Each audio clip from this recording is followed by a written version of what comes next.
जी, पल्लवी जी हमारे बीच पहुँच चुकी हैं और पल्लवी जी का बहुत-बहुत स्वागत है।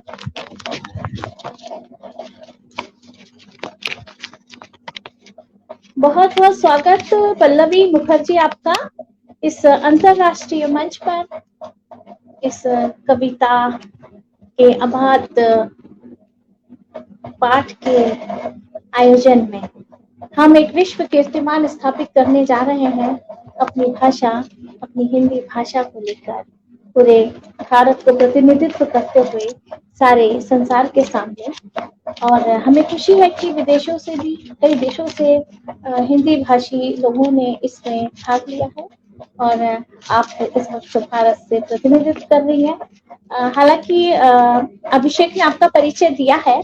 मैं थोड़ा बताना चाहती हूँ पल्लवी जी के बारे में कि इनके जो माता पिता हैं ये भी वरिष्ठ साहित्यकार रहे हैं। इनके पिता को सम्मानित हो चुके हैं कई मंचों पर और वागीश्वरी सम्मान इनके पिता को मिला। जो पहला वागीश्वरी सम्मान शुरू हुआ था इनके पिता को प्राप्त हुआ है और इनके भाई भी बहुत ही अच्छे साहित्यकार हैं।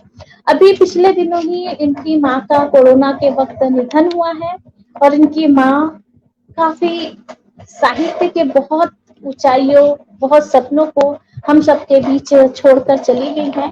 अपनी पूरी विरासत अपने बच्चों को पल्लवी मुखर्जी और उनके भाई को सौंप के गई हैं, अपने पति को सौंप कर गई हैं। तो आज पल्लवी जी अपनी रचनाओं के साथ अपनी माँ को समर्पित कर रही हैं। तो आइए हम पल्लवी जी का स्वागत करते हैं इस भव्य मंच पर। बहुत-बहुत स्वागत है आपका। माँ भारती कविता महायज्ञ के मंच पर पल्लवी मुखर्जी मैं भारत के छत्तीसगढ़ राज्य के बिलासपुर शहर से आप सभी मित्रों का हृदय तल से नमस्कार करती हूँ, अभिनंदन करती हूँ, नमन करती हूँ। माँ भारती कविता महायज्ञ के अध्यक्ष डॉक्टर हरीश संबल, प्रबंध निर्देशक पूनम सागर जी, निर्देशक नरेश चंद्र जोशी, सह निर्देशक नीता जोशी का हृदय तल से आभार। संचालिका सुश्री अनामिका जी, अभिलेष आपका नाम थोड़ा सा जानना चाहूंगी। अभिषेक कुमार अभी। हाँ, अभिषेक जी का भी बहुत हाँ जी, अभिषेक जी का भी बहुत स्वागत है। मुझे अनामिका जी का बहुत स्वागत, बहुत आभार जिन्होंने मुझे इस शानदार अनूठे कार्यक्रम के लिए आमंत्रित किया है और फक्र है कि मुझे अपनी कविताएं पाठ करने का सुअवसर मिला है। हिंदी पखवाड़ा मनाने की पुरानी परंपरा है। आपने जो यह पखवाड़ा रखा है वह बहुत ही प्रशंसनीय है। इसके पहले मैं कविता पाठ करूं, मैं अपनी माँ के लिए थोड़ा शब्द कहना चाहूंगी। जो कोरोना में मेरी मम्मी का देहांत हो गया और माता पिता के विषय में सभी कुछ तो अनामिका जी ने बता दिया। तो सारी कविताएं अपनी माता जी को समर्पित करते हुए सबसे पहले मैं अपनी माँ की एक कविता पढ़कर उनको श्रद्धांजलि अर्पित करती हूँ। ये मम्मी की कविता है। जी, स्वागत है पल्लवी जी। कविता का शीर्षक है मुझे भी कान्हा बना दे। मम्मी की कविता पढ़ रही हूँ। मुझे भी कान्हा बना दे, मुझे भी कान्हा बना दे न माँ, माखन रोटी ला दे माँ, दही मटकी फोड़ फोड़ मिट्टी में सब बहाते माँ। कान्हा कान्हा करे सब कोई, मैं क्या कान्हा से कम हूँ माँ। दूध से खाली तेरी छतिया, रोटी एक तू खा ले माँ। दही मटका चांद दिखाकर खुद ही आंसू बहाती माँ। एक खिलौना लाकर दे दे, मुझे भी कान्हा बना दे माँ। ये मेरी माँ की कविता थी। और अब मैं अपनी कविता माँ को प्रणाम। आपकी माता जी को नमन। बहुत सुंदर रचना उनकी आपने प्रस्तुत की। अब आप अपना काव्य पाठ शुरू कीजिए। मैं सबसे पहले, अभी मुझे 4 साल ही हुए हैं कविता लिखते हुए, तो मैं वो कविता आपको सुनाऊंगी जो मेरी पहली रचना थी, जो मुझे कविता लिखने की तरफ मुझे प्रेरित किया। मैं वो कविता सबके सामने रखना चाहती हूँ कि कविता है, अभी उसका नाम और शीर्षक भी नहीं है, बस कविता है। तमाम रातें आंखें बंद करने की पुरजोर कोशिशें की। तमाम रातें आंखें बंद करने की पुरजोर कोशिशें की, मगर एक कतरा आंसू पुरीन के पत्ते पर शबनम की बूंद की तरह ढुलक गई। तमाम रातें आंखें बंद करने की पुरजोर कोशिशें की, मगर एक कतरा आंसू पुरीन के पत्ते पर शबनम की बूंद की तरह ढुलक गई। मैंने देखा वह चमक रही थी और मुझे उड़ने का हौसला दे रही थी। मैंने देखा वह चमक रही थी और मुझे उड़ने का हौसला दे रही थी। ये पहली कविता है मेरी। दूसरी रचना है मेरे हिस्से का आकाश। कविता का शीर्षक है मेरे हिस्से का आकाश। तुम जानते हो मेरी जरूरत भर का नमक, बित्ते भर के आकाश का विस्तार।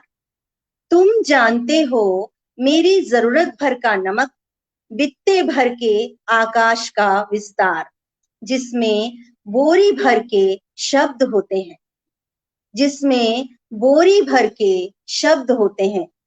एक भी शब्द के इतर हमारी सुबह नहीं होती, एक भी शब्द के इतर हमारी सुबह नहीं होती। शब्दों का ताना बाना बुनते हैं हम रात के अंतिम प्रहर तक। शब्दों का ताना बाना बुनते हैं हम रात के अंतिम प्रहर तक। अंतिम छोर पर तुम्हारी आंखों पर होती है एक बूंद, अंतिम छोर पर तुम्हारी आंखों पर होती है एक बूंद। उसी बूंद पर मेरी सुबह होती है, उसी बूंद पर मेरी सुबह होती है। अंतिम छोर पर तुम्हारी आंखों पर होती है एक बूंद, उसी बूंद पर मेरी सुबह होती है। आइए देखते हैं अगली कविता, जो शीर्षक है जिसका लड़कियां। लड़कियों पर मैंने लिखा है लड़कियां, शीर्षक का नाम है। स्वागत है, स्वागत है। लड़कियां बदल जाती है मौसम की तरह, लड़कियां बदल जाती है मौसम की तरह, धीरे से पार कर जाती है पिता की दहलीज। लड़कियां बदल जाती है मौसम की तरह, धीरे से पार कर जाती है पिता की दहलीज। छोड़ जाती है आंगन के मुंडेर पर अपना बचपन अलहड़ता और माँ के हाथों का सोना। छोड़ जाती है आंगन के मुंडेर पर अपना बचपन अलहड़ता और माँ के हाथों का सोंधापन। लड़कियां चलती रहती है अनवरत सड़क की मानिंद, लड़कियां चलती रहती है अनवरत सड़क की मानिंद, कठोर जिंदगी में सजाती रहती है बाहर भीतर घर को। कठोर जिंदगी में सजाती रहती है बाहर भीतर घर को। तमाम उलझते रिश्ते सुलझाती लड़कियां खुद उलझती जाती, तमाम उलझते रिश्ते सुलझाती लड़कियां खुद उलझती जाती हैं। घने बीहड़ जंगल में रात गहरी नींद में तकिए तले डायरी के भीतर रखा तुम्हारा गुलाब ससकता है। लड़कियां झरने लगती हैं पतझड़ की तरह झरझर, लड़कियां झरने लगती हैं पतझड़ की तरह झरझर। लौटता नहीं है बसंत और बूढ़ी हो जाती हैं लड़कियां, लौटता नहीं है बसंत और बूढ़ी हो जाती हैं लड़कियां। स्त्री शीर्षक पर मैंने कई कविताएं लिखी हैं। अब आगे बढ़ते हैं, स्त्री पर आधारित कविताएं देखेंगे।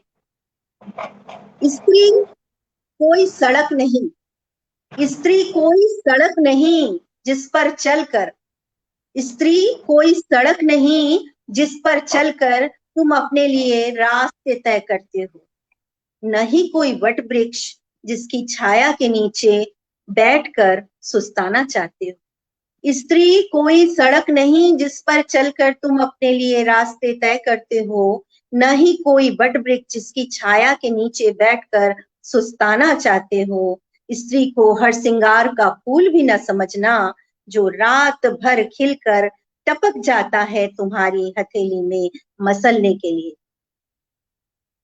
स्त्री को हर सिंगार का फूल भी न समझना, जो रात भर खिलकर टपक जाता है मसलने के लिए तुम्हारी हथेली में। स्त्री धरती की तरह है जो नम रहना चाहती है मिट्टी की तरह। स्त्री धरती की तरह है जो नम रहना चाहती है मिट्टी की तरह, ताकि एक बीज फूट सके, उग सके कोई पौधा उम्मीद का। ताकि एक बीज फूट सके, उग सके कोई पौधा उम्मीद का। औरत शीर्षक पर मैंने सीरीज लिखा था, उसमें से कुछ कविताएं आप सबके सामने प्रस्तुत हैं।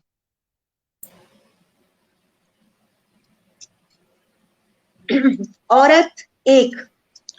उस गली पर मैं खड़ी हूं जहां से मेरे घर की छत साफ नजर आती है। उस गली पर मैं खड़ी हूं जहां से मेरे घर की छत साफ नजर आती है, और गली के इसी मोड़ पे खड़ी है वह जिसके सिर पर छत नहीं है और न ही उसके हिस्से की जमीन। और गली के इसी मोड़ पे खड़ी है वह जिसके सिर पर छत नहीं है और न ही उसके हिस्से की जमीन। उसके हिस्से एक गुलमोहर का पेड़ जरूर है। उसके हिस्से एक गुलमोहर का पेड़ जरूर है, जिसके नीचे उसका रैन बसेरा। पत्थरों से बने चूल्हे के ऊपर चढ़ी है पिचकी हुई एल्युमिनियम की डेचकी। वह डरती नहीं है गर्मी के इन खौफनाक दोपहरों से। वह डरती नहीं है गर्मी के इन खौफनाक दोपहरों से, और न ही काली अंधियारी रातों से। वह जानती है कि हर दिन उसकी मुट्ठी में एक सुबह होती है, और गुलमोहर के ढेर सारे फूल भी।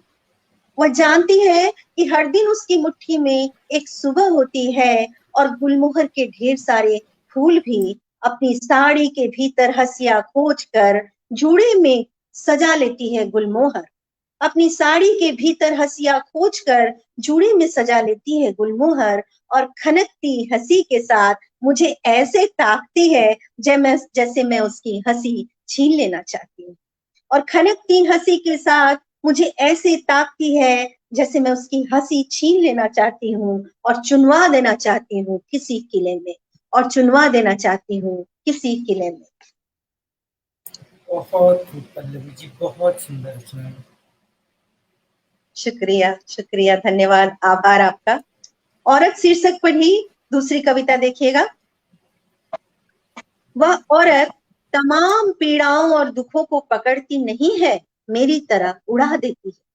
वह औरत तमाम पीड़ाओं और दुखों को पकड़ती नहीं है, मेरी तरह उड़ा देती है सारी पीड़ाएं, जैसे कोई चिड़िया हो आंगन की। आंसुओं से गिरती बूंदों में टिमटिमाते हैं तारे जुगनुओं की तरह, जो चूल्हे की आंच पर और चमक उठते हैं।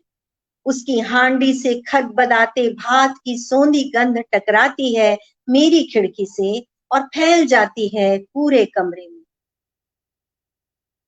वह औरत तमाम पीड़ाओं और दुखों को पकड़ती नहीं है, मेरी तरह उड़ा देती है सारी पीड़ाएं, जैसे कोई चिड़िया हो आंगन की। आंसुओं से गिरती बूंदों में टिमटिमाते हैं तारे जुगनुओं की तरह, जो चूल्हे की आंच पर और चमक उठते हैं। उसकी हांडी से खदबदाते भात की सौंधी गंध टकराती है मेरी खिड़की से, और फैल जाती है पूरे कमरे में। उसका मर्द महुए से सराबोर देखता है उसे जैसे कोई गिद्ध हो। उसका मर्द महुए से सराबोर देखता है उसे जैसे कोई गिद्ध हो। वह औरत उसकी आंखों में बैठे गिद्ध को झपटने नहीं देती, देह की कसावट को ढाक कर मगन हो जाती है भात की सौंधी गंध में। देह की कसावट को ढाक कर मगन हो जाती है भात की सौंधी गंध में। बहुत ही लाजवाब रचना, बहुत ही शुक्रिया। औरत सीरीज पर ही तीसरी कविता सुना रही हूँ। औरत जी सीरीज पर जी ही बहुत तीसरी कविता। बहुत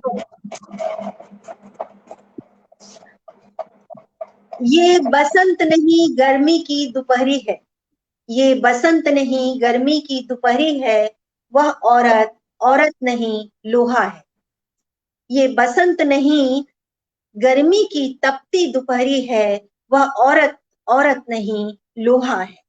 जिसके सर पर तगाड़ी है लोहे की, जिसके जिसके सर पर तगाड़ी है लोहे की, जिसके स्तन से चिपका है शिशु, पी रहा है चुप चुप पिघलता लोहा।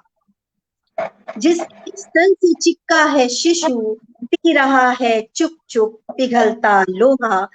औरत जानती है पेट भर भात के लिए उसे निकलना होगा भोर में और तपना होगा लोहे की तरह। औरत जानती है पेट भर भात के लिए उसे निकलना होगा भोर में और तपना होगा लोहे की तरह। दिन चढ़े जब उसकी देह थक कर पक चुकी होगी, दिन चढ़े जब उसकी देह थक कर पक चुकी होगी, उतारेगी थकन उसी नदी में जो तप रही होगी धीरे धीरे। दिन चढ़े उसकी देह थक कर पक चुकी होगी, उतारेगी थकान उसी नदी में जो तप रही होगी धीरे धीरे। इन दिनों औरत भूल चुकी है नमक का स्वाद, इन दिनों औरत भूल चुकी है नमक का स्वाद, नमक उसकी हथेली पर है। इन दिनों औरत भूल चुकी है नमक का स्वाद, नमक उसकी हथेली पर है।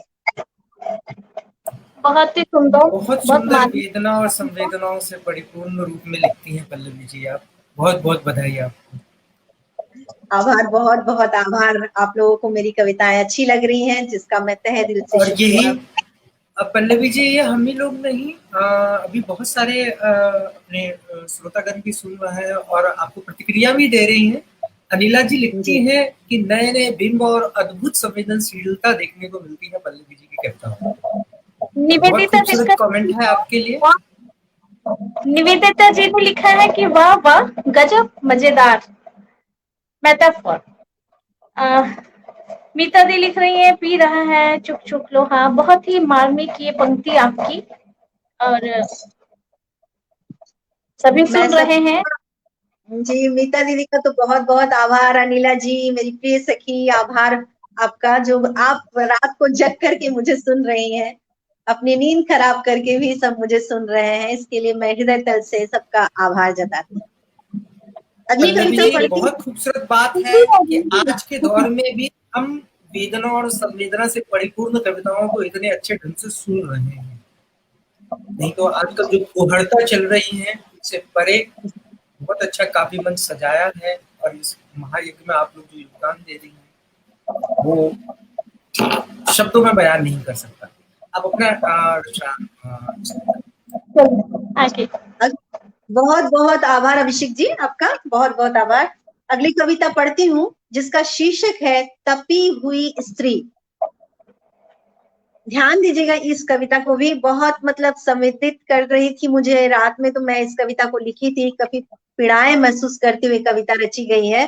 तो कविता का शीर्षक है तपी हुई स्त्री। यह कविता मुझे बहुत प्रिय भी है, इसलिए मैं इस कविता को रख रही हूँ। कुछ स्त्रियों के हिस्से में सिर्फ आग होती है, कुछ स्त्रियों के हिस्से में सिर्फ आग होती है, उनके हिस्से की नदी पता नहीं कौन छीन ले गया। कुछ स्त्रियों के हिस्से में सिर्फ आग होती है, उनके हिस्से की नदी पता नहीं कौन छीन ले गया। सुबह से रात तक आग उनके रोम छिद्रों में घुस घुस कर अपनी जगह बना चुका होता है। सुबह से रात तक आग उनके रोम छिद्रों में घुस घुस कर अपनी जगह बना चुका होता है। इतनी तपी हुई स्त्री देह पर जब गिरता है पानी का छींटा तो भाप बनकर उड़ जाता है, जैसे गरम तवे पर पानी की बूंद। इतनी तपी हुई स्त्री देह पर जब गिरता है पानी का छींटा तो भाप बनकर उड़ जाता है, जैसे गरम तवे पर पानी की बूंद। गहरी रात में इन स्त्रियों की देह से उठती है भाप बादल बनकर धरती भिगोने के लिए। गहरी रात में इन स्त्रियों की देह से उठती है भाप बादल बनकर धरती भिगोने के लिए। धरती की नमी और हरापन बचा हुआ है धरती पर इन्हीं स्त्रियों की वजह से। धरती की नमी और हरापन बचा हुआ है धरती पर इन्हीं स्त्रियों की वजह से। ये कविता। बहुत खूब। स्त्रियों के बहुत अलग अलग फ्लेवर में आप ये कविताएं सुना रहे हैं, बहुत सुंदर। बहुत आभार अनामिका जी। अगली कविता है स्त्री का हाथ। शुक्रिया अनिला जी, आभार, आप उनके लिए आए यहाँ पर। नेक्स्ट कविता है, अगली कविता है स्त्री का हाथ। देखो इन हाथों को, यह एक स्त्री का हाथ है। देखो इन हाथों को, यह एक स्त्री का हाथ है। हाथ जिसने शिशु को थपकियां दी। गहरी नींद में भी शिशु जानता है इन उंगलियों का रहस्य। गहरी नींद में भी जानता है शिशु जानता है इन उंगलियों का रहस्य। हाथ जिसने बेली रोटियां गोल गोल, तपते अंगारों में कई बार जली उसकी उंगलियां। जली उंगलियों की गंध से क्या तुम्हारी आंखों के कोर नम हुई।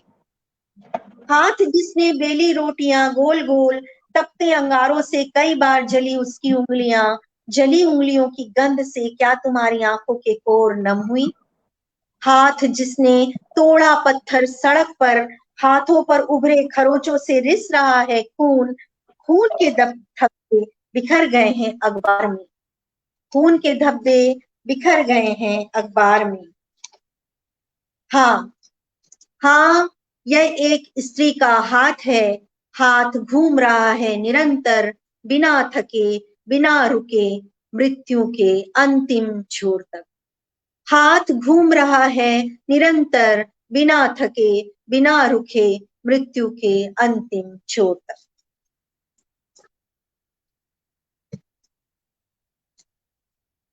शुक्रिया।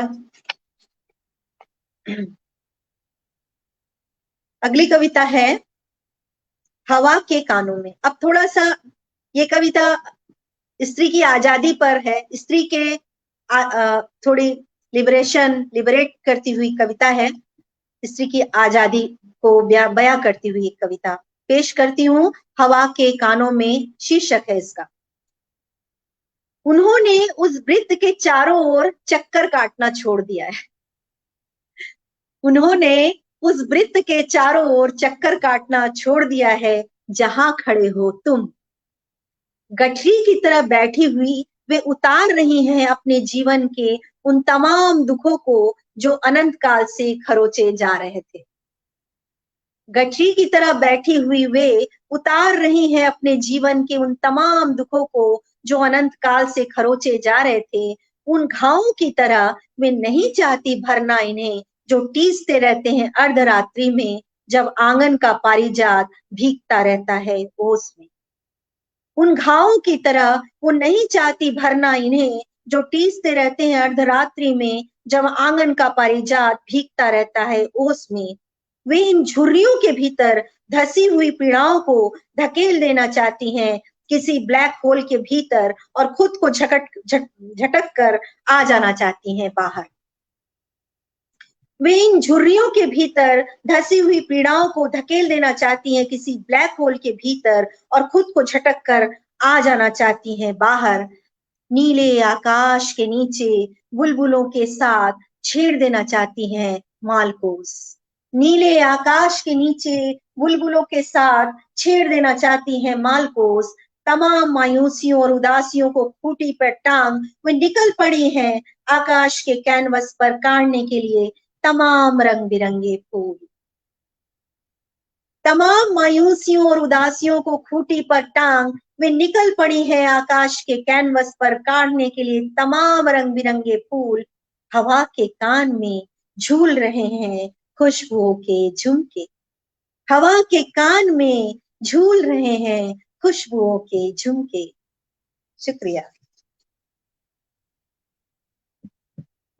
बहुत लाजवाब रचना। जो झुमके बनाए आपने ये तो बहुत ही गजब थे। बहुत सुंदर अंतिम पंक्तियां एकदम मन में तरंग जैसी झूल गई ये भी, बहुत सुंदर। चलिए आगे आपकी और रचना सुनते हैं हम। स्वागत है आपका। कविता का शीर्षक है आत्मसंवाद।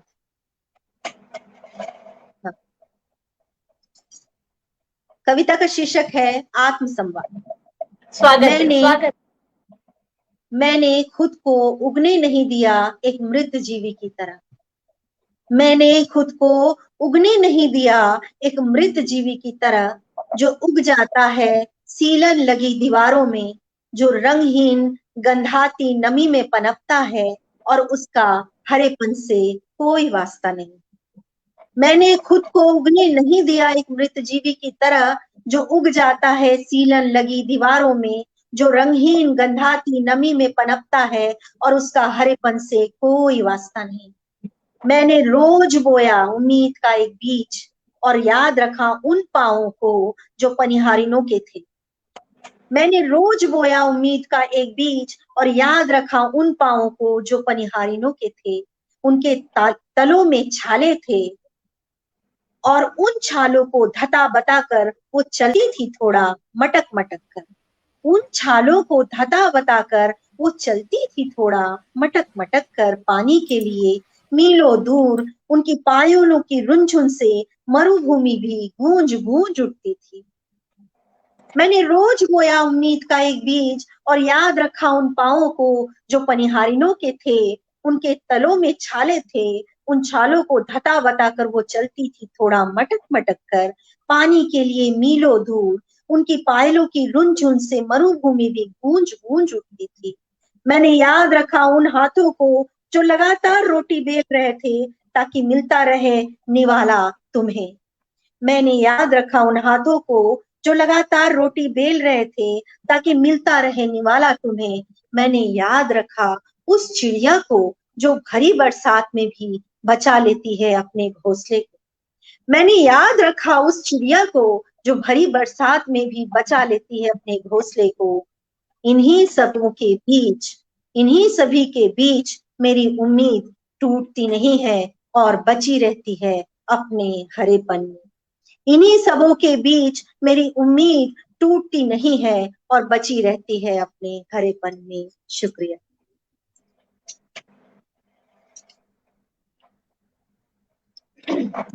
बहुत ही उम्दा कविता।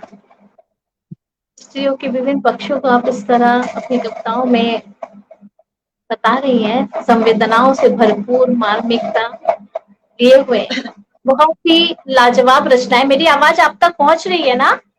हाँ हाँ, बिल्कुल पहुंच रही है आपकी आवाज। बहुत अच्छी और खनकती हुई आवाज मेरे कानों में गूंज रही है। बहुत अच्छा लग रहा है मुझे। शुक्रिया शुक्रिया। और अब मैं कुछ प्रेम कविताएं ला रही हूँ आप सभी के सामने। अभी तक आप स्त्री विमर्श और औरत सीरीज पर कुछ कविताएं देख रहे थे। अब मैं आप सबके सामने प्रेम, चूंकि सभी को पसंद, वो हमारे जीवन का सबसे महत्वपूर्ण हिस्सा है, हमारी जिंदगी का सबसे खूबसूरत पल होता है प्रेम। तो इस पर कवि की कविता जरूर होनी चाहिए। तो मेरी अगली कविता प्रेम पर कुछ है, प्रेम पर प्रस्तुत कर रही हूँ कविताएं। देखें, प्रेम में स्त्री। प्रेम में स्त्री का क्या हाल होता है, इस कविता पर आप सबकी नजर चाहती हूँ। उसके पांव कभी घर की चौखट से बाहर होते, उसके पांव कभी घर की चौखट से बाहर होते और कभी घर के भीतर। कभी उसके नेत्र सजल होते तो कभी रेगिस्तान। उसके पांव कभी घर की चौखट से बाहर होते और कभी घर के भीतर। कभी उसके नेत्र सजल होते तो कभी रेगिस्तान। कभी उसके चेहरे का रंग गुलाबी हो जाता, कभी जर्द।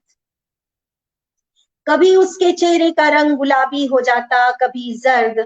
कभी बात करती अकेले पत्तों से घंटों, कभी मसलती टपकती बूंदों को। तमाम सवालों को परे ढकेल कर कितनी ही बार दूध छलक कर गिर चुका था। तमाम सवालों को परे ढकेल कर कितनी बार दूध छलक कर गिर चुका था। चाय की पत्तियों से, पत्तियों की जली हुई बू ने उसे वापस जमीन पर ला पटका। कितनी बार घने काले बादलों से घिरकर भी धूप के उजाले को पकड़ा था उसने। कितनी बार घने काले बादलों से घिरकर भी धूप के उजाले को पकड़ा था उसने। इसी मनस्थिति में लिख रही थी वह एक प्रेम कविता। इसी मनस्थिति में लिख रही थी वह एक प्रेम कविता। अब दूसरी कविता, प्रेम में कविता स्त्री के भावनाओं को अपने, जैसा कि आपने बताया कि स्त्री की क्या स्थिति होती है, तो बहुत खूब। चलिए हम आपकी अगली प्रेम कविता में डूबते हैं। हाँ, प्रेम में मैं।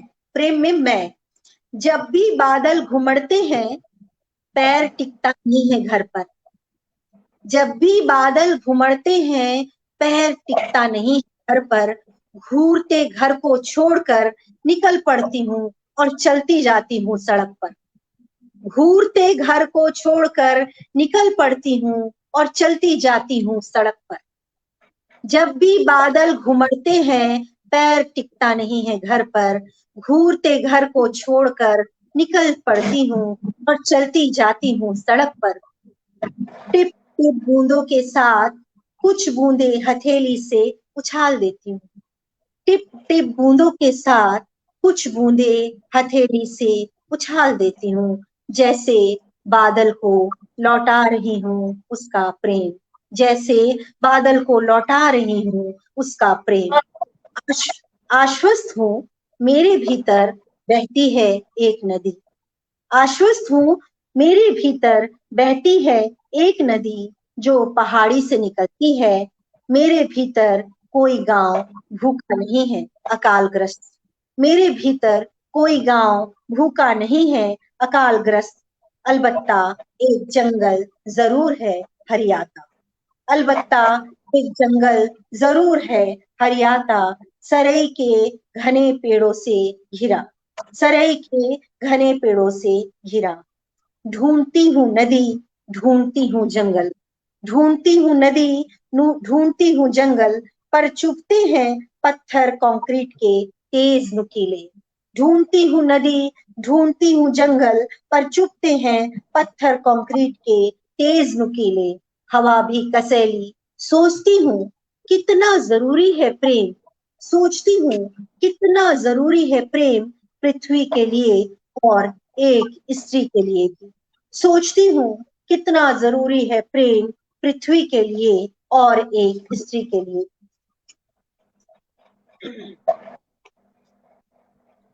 बहुत लाजवाब, बहुत सुंदर बिंब इस कविता में। बहुत ही खूबसूरती से आप अपनी प्रस्तुति दे रही हैं। और मैं जी आभार बोलिए बोलिए अनिता जी बोलिए। आभार आप सभी का। हम आपकी प्रेम कविताओं में आगे और भी आप कविताएं सुनाइए। अभी टाइम है आपका। थोड़ा सा प्रेम कविता से हटकर अब थोड़ा सा मूड चेंज कर रही हूँ। जो अभी हमारे देश के हालात है देख ही रहे हैं, सीरिया पर हालात कैसे हो रहे हैं, हमारे अफगानिस्तान का क्या हाल है। तो कुछ भी मेरे इस तरह से भी फूट रहे हैं, तो मैं थोड़ा सा भी हटकर अलग कविता सुनाऊंगी आपको। शीर्षक है सीरिया की, जी हाँ, सीरिया की रोटी। शीर्षक है सीरिया की रोटी।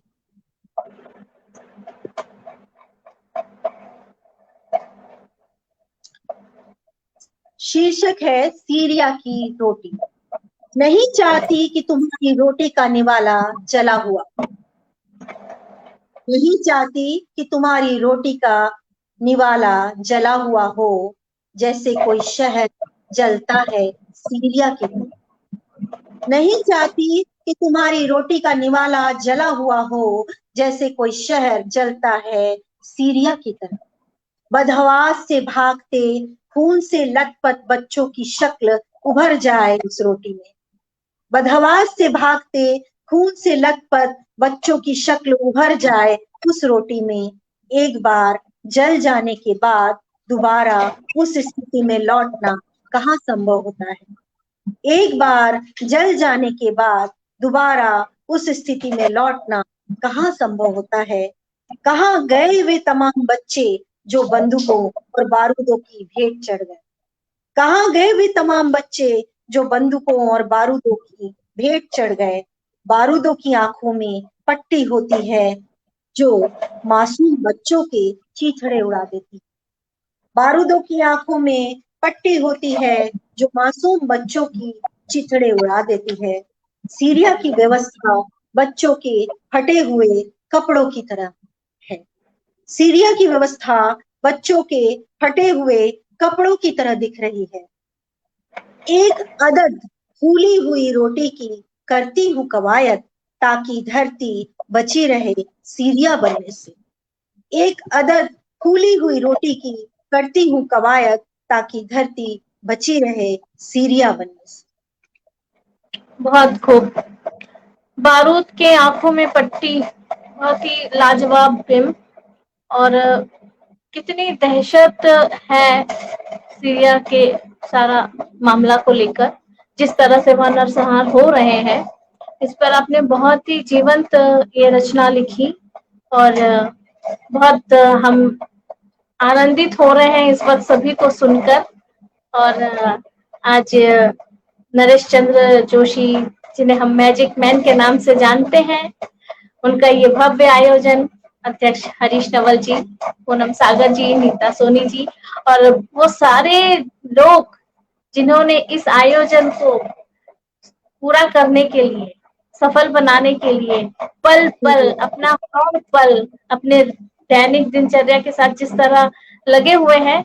और तो जब आप लोगों की इस तरह की प्रस्तुति होती है तो वो मेहनत सफल होती है, वो मेहनत सफल हो रही है। इस तरह की प्रस्तुति जब हम लोगों को मिल रही है तो बहुत अच्छा लगा।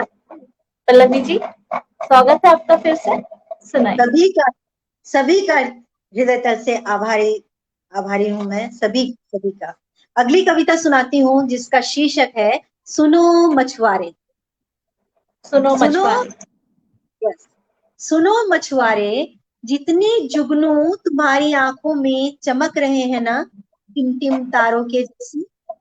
सुनो मछुआरे, जितने जुगनू तुम्हारी आंखों में चमक रहे हैं ना टिम टिम तारों के जैसे, वे क्या हमेशा चमकते रहते हैं इसी तरह।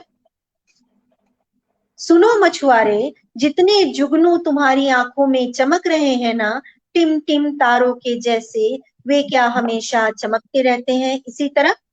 सुनो मछुआरे, जब तुम जाल फेंकते हो सागर में, तुम्हारी बाहों की मछलियां मचल मचल जाती हैं। सुनो मछुआरे, जब तुम जाल फेंकते हो सागर में, तुम्हारी बाहों की मछलियां मचल मचल जाती हैं। सुनो मछुआरे, इतनी शिद्दत कहाँ से लाते हो तुम। सुनो मछुआरे, इतनी शिद्दत कहाँ से लाते हो तुम, जबकि तुम्हारे घर के चूल्हे की आंच जलती है धीरे धीरे और ढिबरी की बातें भी होती है मध्यम। सुनो मछुआरे, इतनी शिद्दत कहाँ से लाते हो तुम, जबकि तुम्हारे घर की चूल्हे की आंच जलती है धीरे धीरे और डिबरी की बातें भी होती है मध्यम। तुम्हारी खोली के भीतर का अंधेरा तुम्हारी आंखों के जुगनू से ही प्रकाशित होता है। तुम्हारी खोली के भीतर का अंधेरा तुम्हारी आंखों के जुगनू से ही प्रकाशित होता है। सुनो मछुआरे, तुम्हारे भीतर का आकाश बहुत बड़ा है, यह मैं जानती हूँ। सुनो मछुआरे, तुम्हारे भीतर का आकाश बहुत बड़ा है, यह जानती हूँ।